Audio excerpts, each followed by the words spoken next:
Hey guys, Dr. Robbie here. For all of those that missed my lecture, shame on you. I just wanted to go over one key piece that I think will strike a chord and is much faster, which kind of captures the essence of what I was teaching. When we look at addiction, okay, addiction, the most important thing with addiction is something called saliency. Saliency is a valuation of reward, right? So certain rewards are worth certain amounts to our body, right? It's a way to get us to identify risk versus reward. Is the risk of going to get the water versus the equitable to the reward I get, right? And we look at very important things, right? It is, right? Food and water, got to use it to get it to survive, right? Sex, reproduction, right? Species got to go. And nurture, right? We got to teach our young what to do, teach them how to kind of thrive in the world, okay? The problem is when we don't get some of these things, we end up maladaptive, right? So we usually get food, we usually are able to reproduce, right, for the most part. The nurture, right? The maladaption, right? And if you can think back to it, think about that first time you experienced drugs or alcohol. Think about the sense of belonging, right? The sense of, I've always been apart from and never been a part of, right? The sense of, I've been missing something my whole life and I finally found it, right? The sense of, I don't know why I felt so ashamed my whole life or ugly or not like I belong, so anxious, depressed, sad, right? But when I used drugs or alcohol, it gave me that sense of well-being, right? Something I've been searching for my entire life. I finally feel a sense of relief, almost like I've been holding my breath my whole life, right?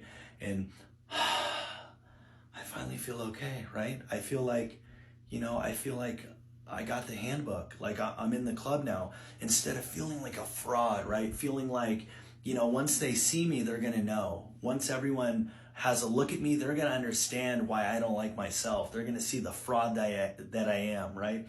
And a lot of it goes back to how we were raised, right? We have something in the front of our brain called mirror neurons, right? It gives us the ability to imitate before we understand, right? Essentially, we imitate everything before we understand, right? And what I mean by that is we see like a 4-year-old washing fake dishes in the sink, right? They don't understand what they're doing. They don't understand the significance of washing the dishes, what they're doing, or anything beyond just the act, right? They're just acting, right?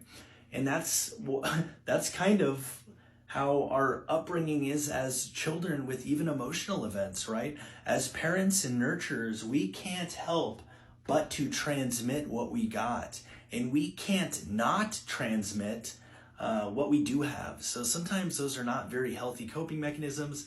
Sometimes our parents grew up in maladaptive environments, fighting, isolating. I know I isolated a lot as a child. And, I know now through doing the work and understanding that that piece I was missing, that is what completed me, right? That the drugs and alcohol that's the piece that I was missing to give me the feeling of belonging, right? That feeling of nurture, that saliency, right? The 3 most important programmed events in our life, right? Those are the 3 programs that any species can survive by having programmed in, right? And ones that don't die out, right? Dinosaurs, lack of food and water, right?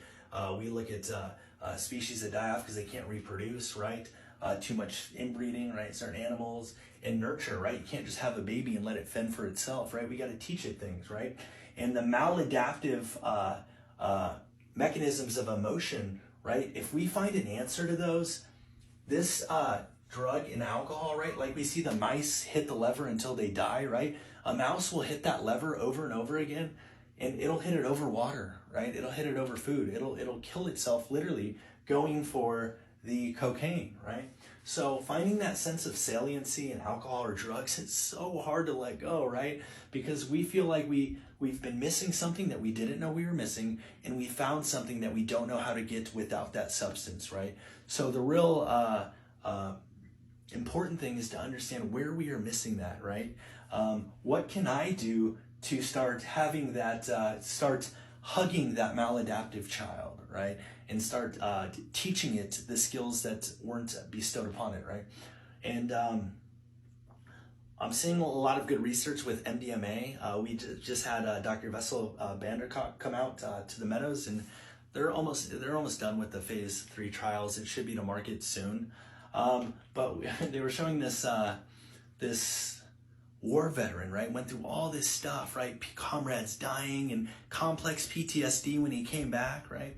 And they took him to this MDMA experience, and he said, I dove into my body, and I traveled through this path down in my body, and I came to a tiger in a cage, and the tiger was just roaring and screaming and begging to be let out, right? And I think he was talking about his anger, his rage, his fear, right? It was all in that cage. And the guy talked about how using that psychedelic, he was able to open that cage. The tiger came out, they hugged.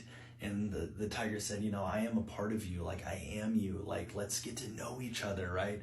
So the things that drive us crazy, right? The anger, the fear, the anxiety, right? We got to get to know that. We got to embrace it. We got to hug it. And we really need to kind of get to learn those attributes that we feel are kind of a detriment, and learn how to understand them and how to start reinforcing the good, right? So when we look at that those malnurtured experiences in that tiger, right? That tiger in the cage, right? We feel like we push that tiger farther and farther away, right? With the drugs and alcohol, rather than unlocking the cage, meeting that tiger, and getting that salience through true nurture of ourselves, right? And our maladaptive child. So thanks for listening.